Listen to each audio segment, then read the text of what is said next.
Welcome to Integrated Math 3. On this episode, Stevenson will demonstrate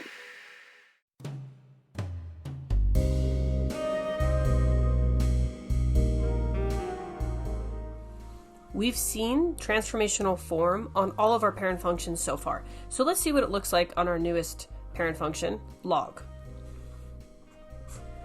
So any number in front of log will be a vertical dilation or a reflection over the x-axis.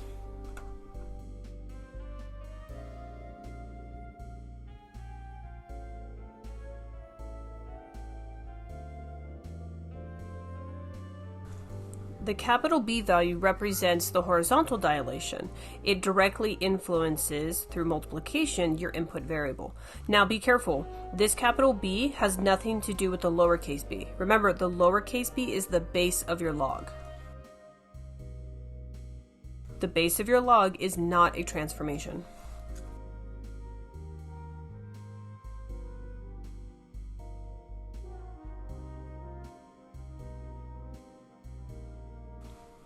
The C value inside the log, if it's like x plus or minus some number, this is our horizontal translation.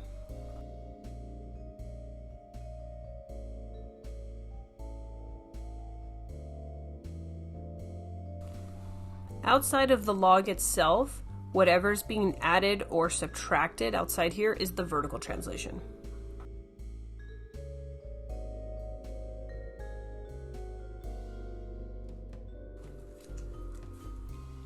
Let's practice applying our transformations, doing a little sketch, and then just practice identifying the domain and range. So in this particular example here, I can see there's a number in front of my log function, that's the A location, and all it is a -1. So this means my log function is going to reflect over the x-axis.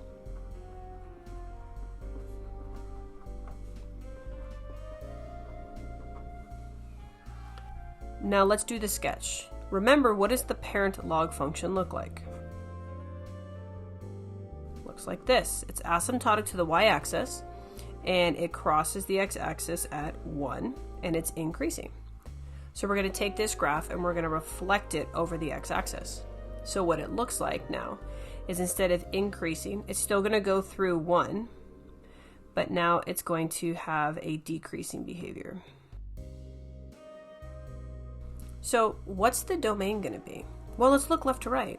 Left to right, we can see the closest it gets to on the left is 0. It's approaching 0. It's not going to equal it, but that's the closest it gets to. And to the right, it's going to continue to the right, which is positive infinity. Let's look at the range. We can see the graph is still going to be expanding in both directions based on the end behavior. So my range is still all real numbers.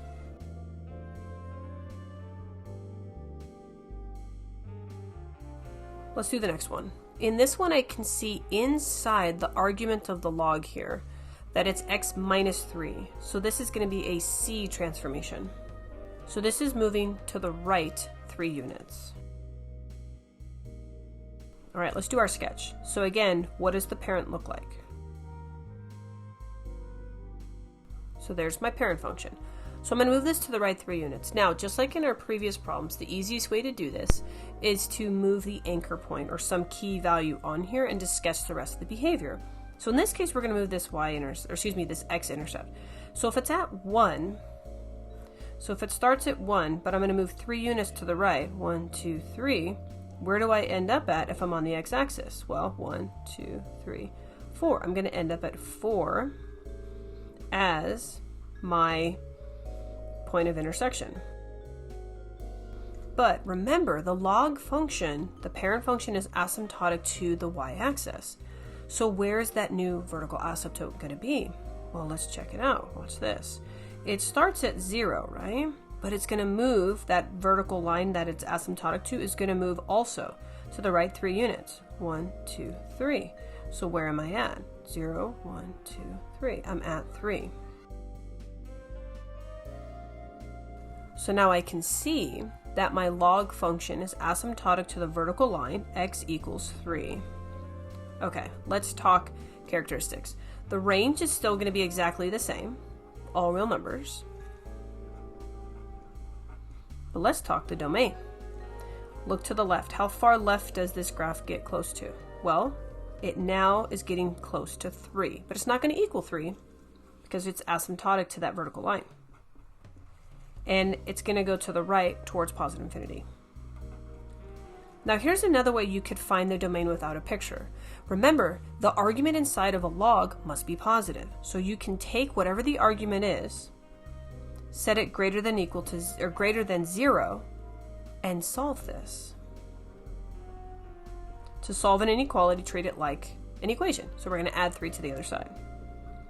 So my domain is x greater than 3, or 3 to positive infinity. Let's look at our last one now. So let's look at our log function. Now we have a value that's outside the log function itself. So this is a vertical translation. And since it's negative, that means it's moving down 3 units. Let's do our sketch. So again, I'm going to start with visualizing what does the parent log function look like. All right, so I'm going to again use that key x-intercept and I'm going to move it down 3 units. But since I'm moving it vertically, I want to think of the y-axis here. And I'm moving in a downward direction. So if the point starts at 0, but I'm moving down 3 units, 1, 2, 3, where am I now at? Well, -1, -2, -3. I can see now that this point is now at -3. So the new coordinate is going to be 1, the vertical, that's still going to stay. It's going to come down here to -3. Now we can sketch the rest of the behavior. The x-intercept is now going to be an entirely different point. Now let's talk domain and range. Domain, left to right. So all the way to the left, again, it's approaching the y-axis. It's not going to equal 0, but it'll get close to it. And to the right is positive infinity. And again, the range is still our real numbers.